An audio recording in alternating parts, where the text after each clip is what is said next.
Salam dan bahagia. Hai guys, perkenalkan, kita dari kelompok 1 dan 6, kelas 2A05, Prodi Akuntansi, Fakultas Ekonomi, Universitas Sarjana Wiyata Taman Siswa Yogyakarta. Dalam video ini, kami akan menjelaskan tentang pajak daerah dan restribusi daerah atau PDRD. So, stay tune ya. Sebelum masuk ke dalam pokok pembahasan, kita harus tahu apa itu pajak daerah.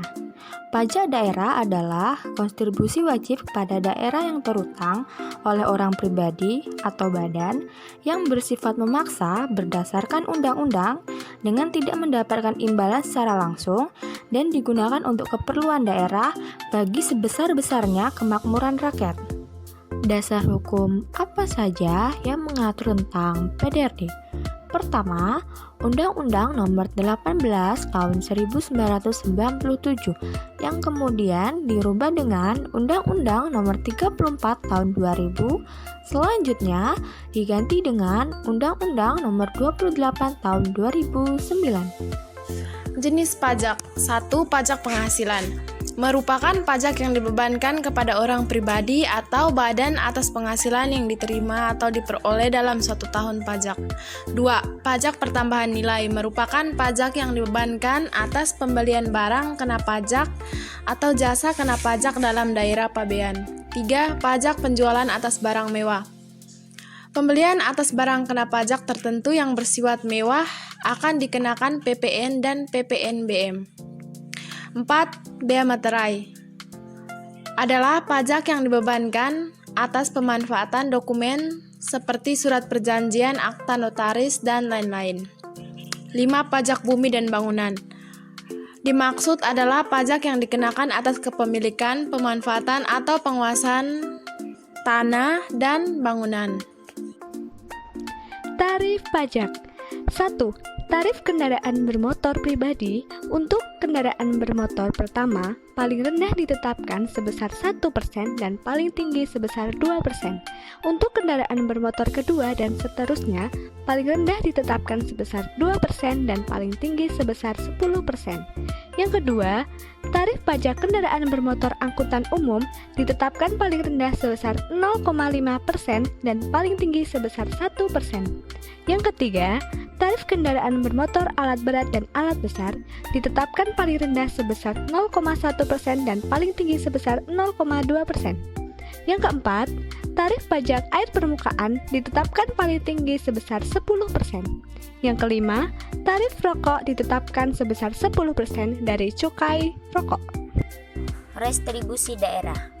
Ada beberapa pengertian istilah yang terkait dengan restribusi daerah. Yang pertama, restribusi daerah adalah pungutan daerah sebagai pembayaran atas jasa atau pemberian izin tertentu yang khusus disediakan dan atau diberikan oleh pemerintah daerah untuk kepentingan orang pribadi atau badan.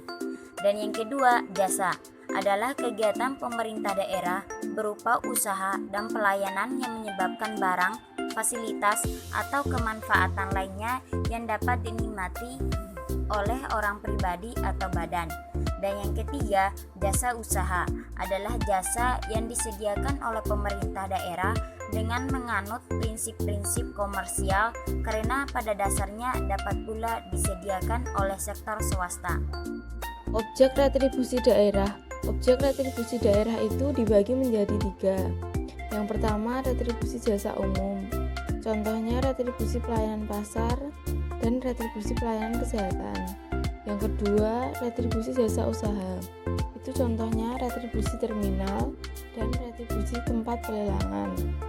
Yang ketiga, retribusi perizinan tertentu. Itu contohnya retribusi izin gangguan dan retribusi izin transit. Baik, yang selanjutnya ada subjek retribusi daerah. Subjek retribusi daerah ada 3, yaitu sebagai berikut. Yang pertama, retribusi jasa umum adalah orang pribadi atau badan yang menggunakan atau menikmati pelayanan jasa umum yang bersangkutan. Lalu yang kedua, retribusi jasa usaha adalah orang pribadi atau badan yang menggunakan atau menikmati pelayanan jasa usaha yang bersangkutan. Lalu yang ketiga, retribusi perizinan tertentu adalah orang pribadi atau badan yang memperoleh izin tertentu dari pemerintah daerah. Prinsip dan sasaran penetapan tarif retribusi. Yang pertama, retribusi jasa umum ditetapkan dengan memperhatikan biaya penyediaan jasa yang bersangkutan.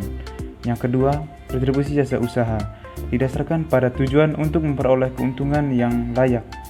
Yang ketiga, retribusi perizinan tertentu didasarkan pada tujuan untuk menutup sebagian atau seluruh biaya penyelenggaraan pemberian izin yang bersangkutan.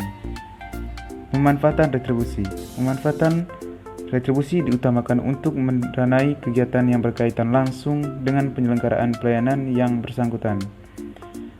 Daluarsa penagihan retribusi.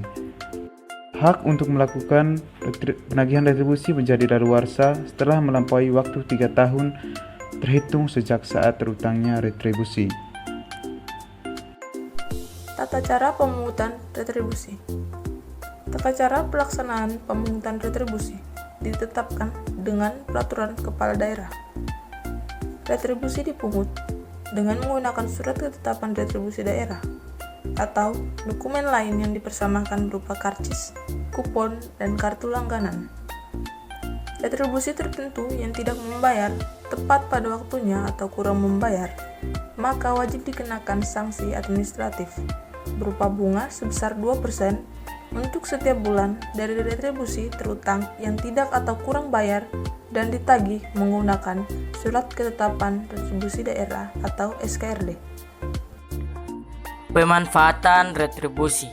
Pemanfaatan retribusi dibagi menjadi 4 bagian. Yang pertama, sumber pendapatan. Yang kedua, pengatur kegiatan ekonomi. Yang ketiga, stabilitas ekonomi. Dan yang keempat, pemerataan dan pembangunan pendapatan masyarakat.